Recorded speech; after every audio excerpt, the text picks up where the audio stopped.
Hey everyone, welcome back to another episode of Cook This.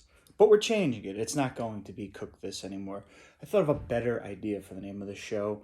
I was thinking Meals Made Easy. Because I want to make your lives easier. I want to show you how simple it is to make some of these things that I'm going to show you.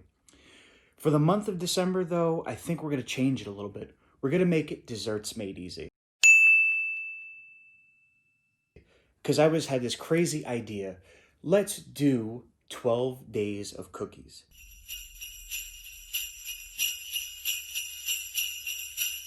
Because no one wants to follow the 12 Days of Christmas on Hallmark movies. You want to watch the same 50 movies with the same 50 plots and the same 50 endings? I don't think so.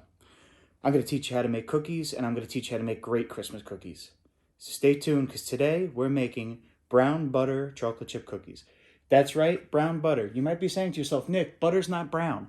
I'm going to show you how to make it brown, and I'm going to show you how to make delicious cookies with that brown butter. So stay tuned. Here's another episode of Dessert Made Easy.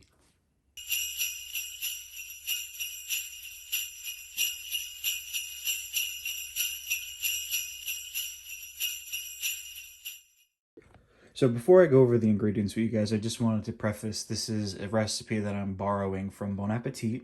I will link the description to their website in the bottom, down below where the comments go, as well as the ingredients that I use. I'm going to go over it now, but just so you guys have your reference point. So for what you need today is you need both white and brown sugar, 1/3 of a cup of white, cup of brown sugar, 2 cups of all-purpose flour. You're going to need, they call for kosher salt. I use sea salt. I have my salt grinder right here. You're going to need baking powder, just a teaspoon of that. Vanilla extract. Listen, I'm on a budget. We're balling on a budget here, so the vanilla, it's imitation. You could get the real stuff if you want to, whatever fits your fancy. 2 sticks of butter, which will be brown. We're going to show you how to do that in a couple minutes. And then what you need are the chips. You got to get a mixture of both toffee bits. I mean, you could cut up a toffee bar if you want to. I think it's just easier just to get the baking bits. And you want to get yourself a bag of chocolate chip cookies. Preferably dark chocolate, because the cookies are kind of sweet on their own right. So if you add dark chocolate, it gives it a nice balance. And in the background, we have the Skor, which is 2 eggs, which are currently at room temperature. Makes it a little bit easier on the baking process. I will also list everything down below the comments, but this is everything. Oh, and you need your little pot on the stove, which we're going to get the butter over to. So let me go back over, grab the butter, and I will see you in a couple minutes. Okay, so here's our little saucepan. We're going to put it on about medium heat. We'll see where it goes, because you don't want to burn it. You're trying to brown it here, the butter, which I'm going to take out of the wrappers right now. This is really the most nerve-wracking part of the whole thing.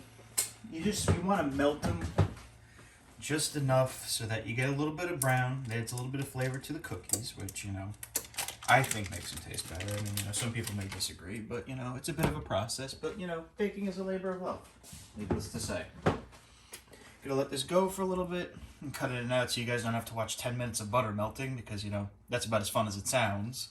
So let's let this go for a little bit. Oh, and just to add, that's the oven beeping on preheat. You want to preheat your oven, make sure all your crap is out of the oven when you go to warm it up, to about 375. So I'm going to cut here. I'm going to let the butter melt a little bit. I'll show you where we're at when it gets a little bit of melty, and we'll pick it up from there. So just to bring you back in for a little bit more, we're getting closer to where we want to be. It's a little more translucent. I knocked down the heat just a little bit from medium. I went like 1.5 steps down. So it's like medium to low heat right now. It's kind of getting like that translucent-y yellow kind of. When you start to see it change to brown, and you'll start to notice it as it goes and keeps cooking a little bit, that's when you want to essentially shut it off. And then we're going to transfer it over into a bowl that is microwave safe. Boom! Here's the bowl. It's going to be in the back. Just want to make sure that it's off heat, because it's got to cool off. You don't want to have hot butter going into cold substances that could essentially cook everything and just gum up the process. And you don't want cooked eggs in something like this. You want it to be, do its thing, So, cut you out. I will show you when it's brown, and then we will move on to mixing our dries. Alright, so it's been about 10 minutes. I don't know if you could see. I'm going to try to show you here. Got the little pieces of brown that are showing up around the ends. Our butter has officially browned. So we're going to shut off the heat. And we are going to move the butter from pot to bowl.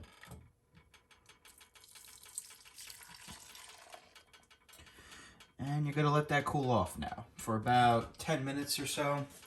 It says that you should let it hit about 125 internal temperature-wise if you're all about that. I mean, you could go right ahead if that's what you want to do. I'm going to just let it cool for the 10 minutes. And we're going to move on to our dry while that cools off. A little longer than a few minutes later. Alright, so you don't obviously need to have a stand mixer like I have. I'm just bougie like that. See, I'm bougie enough to have a mixing bowl like this, but I can't afford the nice, expensive vanilla that they use in all the baking, things that you see on TV and everything. Go figure. Anyway, so to this, right now, our dries, we're going to add in our 2 cups of all-purpose flour. That's the 2 cups of flour. There is a teaspoon of baking soda is next. Here we go. To the flour, teaspoon of baking soda. And our kosher salt. Just remember, it says kosher, you could use sea salt. Listen, I don't really taste the difference, so yeah, I'm fancy like that. Mine grinds itself.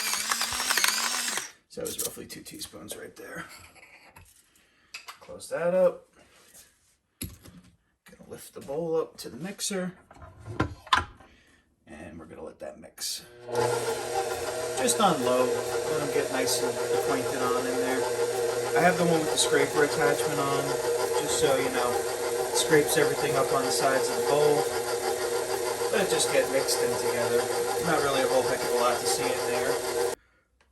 Okay, we're back. The butter has cooled off. I'll give you a little shot of that in a second.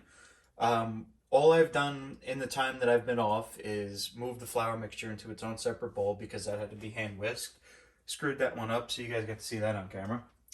So as you can see, right here, the amber and the little brown pieces on the bottom, that is brown butter. It's still a little warm, so just be careful when you handle it. You're gonna pour it into the mixer. Make sure to scrape, let me get my little scraper, all these little pieces of brown butter into the bowl, because you want to get that. That was the whole purpose of doing that. Oop, see, I hit you guys. Sorry, I didn't mean for this to be an abusive relationship. While you get the brown butter in there, we're going to add to it our brown sugar.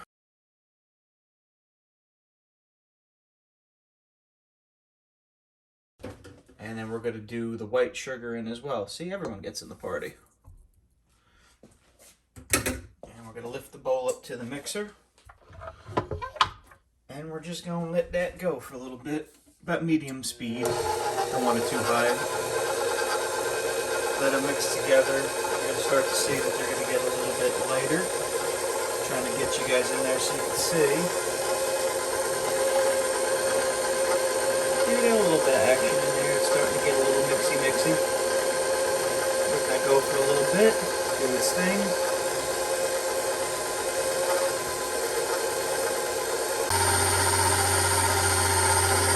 As you guys can see, we're still going. Still kind of light, but that's okay. So to this now, we're going to add our vanilla. 2 teaspoons of vanilla. The remainder of that bottle is about 2, so we'll do that. And our 2 room temperature eggs.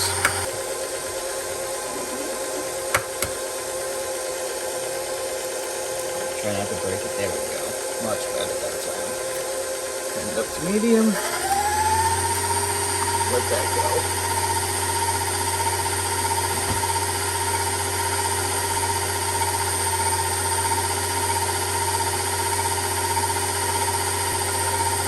The trick of it now is you want to see what we currently have in there.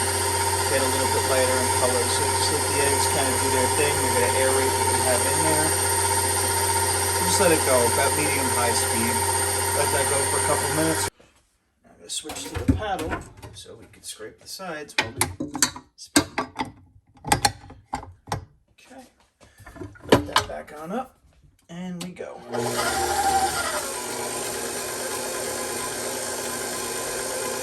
Just let it do its thing. Do that. Let it mix in and see that you're getting a good mix. Just keep adding until you have no more to add. Little at a time. So, as you can see, after you've added all your flour mixture in, it starts to thicken up. Next, what you're going to do is you're going to add in your toffee bits. It says about 2 bars worth. With these, I just say measure with your heart. Don't overdo it though, because you're going to have chocolate chips in there as well. So a little bit of that. And then your dark chocolate chips, or chunks, whatever you end up using. I don't judge. Just kind of add them in. Let it go just for a little bit. You can even lower it down just so it mixes in. And you're just going to let that toss for a little bit. That one's already preheated, so just wait for these bad boys. We'll let that mix in. We'll scoop them out. We'll see how it comes out. So the piece de resistance, the dough. So after you're done mixing it, it comes together. You got all your chips and your toffee in. You got to let the dough itself sit for about a half hour. According to the recipe, it's to let the dough rest a little bit and to hydrate the flour that's in it. So I will be back in about a half hour's time. Many minutes later. Okay, so as the transition just suggested, we are back. It's been about a half hour. What I'm going to do now is I'm just going to scoop them onto these parchment-lined trays right over here. All right, well, let's see how this all goes. Get some nice big cookies. Taste them.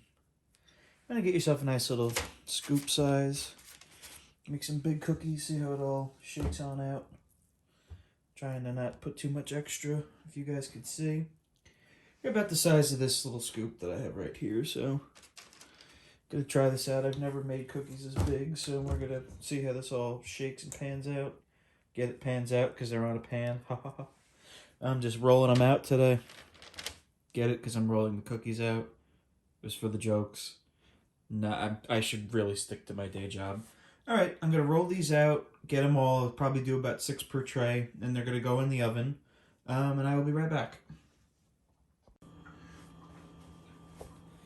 And now into the oven we go, which has been preheated to 375.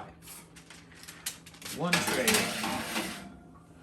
And, excuse me, 2 trays. It says for about, oh shit. Pause. So as you can see, it's been about 15 minutes. I said 10, but let them go just a little bit longer.